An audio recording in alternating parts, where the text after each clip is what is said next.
Dan saudara, status Gibran Rakabuming Raka menjadi bakal calon presiden pendamping Prabowo Subianto kini jadi pertanyaan. Sepertinya PDI Perjuangan tidak tegas kepada Gibran. Kita bahas sore hari ini di studio, langsung dari studio mini Kompas TV yang ada di kantor KPU Menteng Jakarta Pusat bersama dengan Ahmad Khairul Umam, dosen ilmu politik Universitas Paramadina.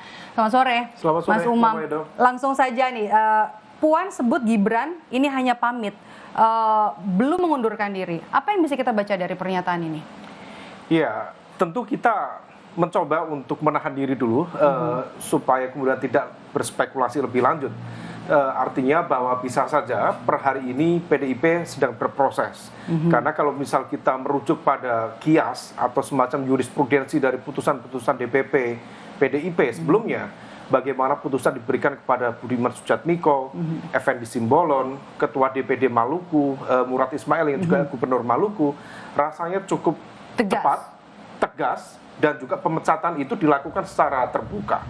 Nah, oleh karena itu kalau misal merujuk pada jurisprudensi itu, maka kemudian bisa dipahami bahwa besar kemungkinan kalau misal Budiman Sujatmiko memberikan dukungan kepada Prabowo Subianto berakhir dengan pemecatan, ini bukan hanya dukungan, menjadi cawapresnya Prabowo Subianto. Artinya dari sisi kesalahan, dari sisi ketidaksesuaian dengan aturan, mekanisme, dan juga konstitusi partai, tentu ada lipatan dan juga berlipat-lipat apa yang dilakukan Gibran ini. Yang dilakukan Gibran. Oleh karena itu, kalau misal merujuk pada itu dan PDIP yang selama ini dianggap sebagai partai yang konsisten, menjaga tinggi loyalitas, kemudian juga konstitusi partai. Pun begitu juga Megawati sudah berkali-kali mengatakan tidak ada manuver, tidak ada dua kaki, tidak ada tiga kaki. Tapi ketika sama Gibran, kenapa kondisinya jadi berbeda? Apa skenario yang lagi dimainkan oleh PDI Perjuangan? Kalau ternyata yang terjadi proses kemudian berjalan dan ternyata tidak terjadi pemecatan, artinya bahwa sebenarnya PDIP sedang mencoba untuk bersiasat. Dia barangkali dalam konteks ini PDIP mencoba satu untuk bernegosiasi dengan kepentingan yang ada, karena bagaimanapun juga Gibran bukan seorang Gibran. Negosiasi artinya? Negosiasi dalam konteks bagaimanapun juga Gibran bukan seorang Gibran, dia mewakili dari representasi keluarga besar Jokowi yang per hari ini juga masih memegang kekuasaan presiden. Artinya apa? Dia adalah sit-in presiden, dia masih pegang kendali atas kekuatan dan bisa saja kemudian menjadi faktor variabel penentu di dalam konteks kemenangan di Pilpres 2024 mendatang. Nah, kemudian di sisi lain bisa saja juga kalau misal seperti ini, PDIP sendiri barangkali mencoba untuk menghitung betul, karena konsekuensi dari putusan itu cukup banyak. Pertama, kalau misal kemudian diberikan sanksi, apakah sanksi akan berhenti pada seorang Gibran? Karena bagaimanapun juga pengambilan keputusan ini bukan melibatkan Gibran seorang, tetapi tentu sudah disimulasikan, dikonsultasikan atas sepengetahuan dan tentu atas restu Pak Jokowi. Betul. Nah, oleh karena itu kalau misal memang ini sanksi akan diberikan pada Gibran, maka tentu membuka ruang kemungkinan untuk misalnya mengevaluasi total kepada status misalnya sebagai petugas partai Pak Jokowi dari PDIP. Nanti akan ada efek domino lanjutan. Kalau misal kemudian status petugas partai di-cut misalnya, lalu bagaimana dukungan politik PDIP terhadap pemerintah, komitmennya untuk mengantarkan 10 tahun pemerintahan Jokowi? Apakah kemudian akan cut dukungan kepada pemerintah? Apakah 7 pos menteri dan wakil menteri dari PDIP akan di-cut juga? Dan yang terpenting, ini terkait dengan proses negosiasi.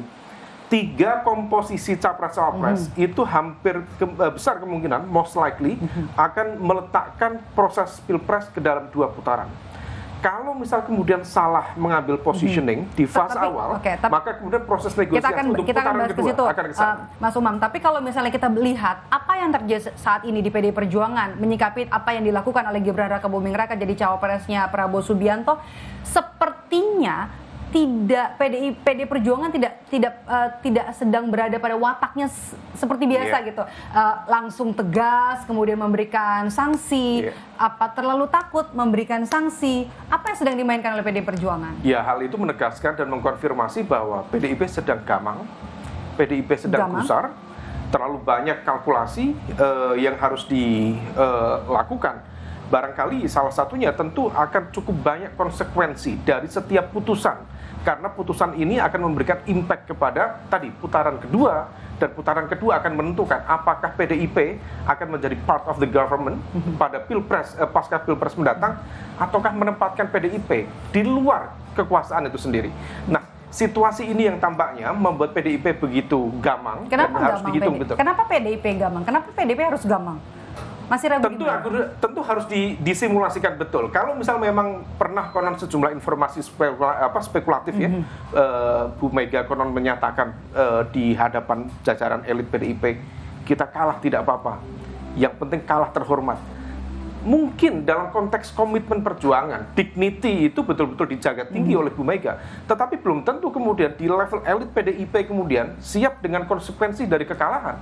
Karena begitu kalah, dia akan berada di luar kekuasaan, dia akan menjadi oposisi, dan kemudian akan banyak luxury privilege yang kemudian akan di take out dari posisinya sebagai kekuatan oposisi dalam demokrasi kita. Nah, situasi ini yang tampaknya akan dihitung betul. Saya pribadi masih menduga bahwa PDIP masih mencoba berhitung. Jadi PDIP hati-hati betul bersikap atas apa yang dilakukan oleh Gibran. Betul. Karena bagaimanapun juga kalau kita kembali mencerna karakter PDIP sangat berbeda. PDIP bukan seperti Golkar. PDIP tidak mencoba untuk misalnya menebar kader di masing-masing koalisi, lalu siapa yang menang kemudian akan diakui sebagai kader terbaiknya. PDIP per hari ini belum pernah melakukan seperti itu. Dia kalau misal sudah memutuskan sebuah keputusan, dia yakin dengan keyakinannya itu, dengan keputusannya, dengan segala risiko dan konsekuensi dari perjuangan itu. Akan tetapi barangkali situasi ini terus berkembang, tetapi kalau misal tidak ada respon cepat, tidak ada punishment, itu mengindikasikan bahwa PDIP barangkali sudah bergeser dari ideologis menjadi pragmatis. Oke, ini artinya sanksi ini juga mempertimbangkan bahwa takutnya kalau memberi sanksi terlalu cepat dan tidak dipertimbangkan masak-masak, suara dukungan dari Joko Widodo yang tadinya mungkin ke PD Perjuangan akhirnya pindah, meskipun kita sudah tahu ya, kita sudah bisa baca dukungannya ke putranya, dan 2 orang putranya juga sudah ada di koalisinya Prabowo Subianto. Kita tidak tahu ya, karena dalam konteks proses negosiasi, dalam konteks komunikasi politik, seringkali muncul sejumlah idiom-idiom Japanese leadership style dengan ojo ke susu, ojo gerusa-gerusu, jangan tergesa-gesa. Karena tadi konsekuensi dari setiap putusan itu luar biasa. Tetapi salah satu faktor tadi, kalau misal kemudian mau dihitung kotel effect, di 2014 Pilpres, di 2019 Pilpres 2019, memang luxury yang dinikmati oleh PDIP dari kotel effect-nya dihadirkan oleh Jokowi cukup signifikan. Praktis kalau kita merujuk di kekuatan suara PDIP di 2009, maka di angka sekitar 13%, maksimal 15%. Kalau sekarang sekitar 20-21%, maka PDIP menikmati kotel effect sekitar 5-6%. Ini jadi pertimbangan terbesar dari PD Perjuangan. Jika kemudian itu nanti di-cut, artinya kemudian konflik ini sudah tidak termanage. Dia akan di-blow up sedemikian rupa, dan impact-nya bukan hanya kotel effect yang dinikmati oleh PDIP, tetapi juga akan memberikan impact signifikan, terutama kepada proses pencapresan Ganjar. Betul di level elit, variabel Jokowi dihitung atau tidak dihitung oleh PDIP, dia akan tetap maju. Tetapi sebagian saya berkeyakinan masih berharap bahwa masyarakat masih menimbang positioning dari Jokowi untuk memberikan dukungan kepada Ganjar. Dan hal itu, Mbak Maidop, sudah sempat terkonfirmasi di beberapa survei yang kami lakukan, juga sempat dikonfirmasi oleh Litbang Kompas, ada sekitar 60% masyarakat yang berasumsi bahwa dukungan Presiden Jokowi akan diberikan kepada Ganjar Pranowo daripada Prabowo. Tetapi itu sebelum deklarasi Prabowo Gibran. Barangkali persepsi per hari berbeda, tetapi Pak Jokowi sendiri mencoba untuk bermain aman dengan tidak menyatakan statement secara terbuka. Apapun. Tetapi bagi masyarakat dengan literasi politik yang kuat, yang tinggi, keberadaan Gibran itu adalah simbol dari keberpihakan Presiden Jokowi. Dan 2 putra presiden ada di koalisi Prabowo Subianto. Clear, dalam bahasa Jawanya cetha welo-welo. Terlalu vulgar, terlalu terbuka.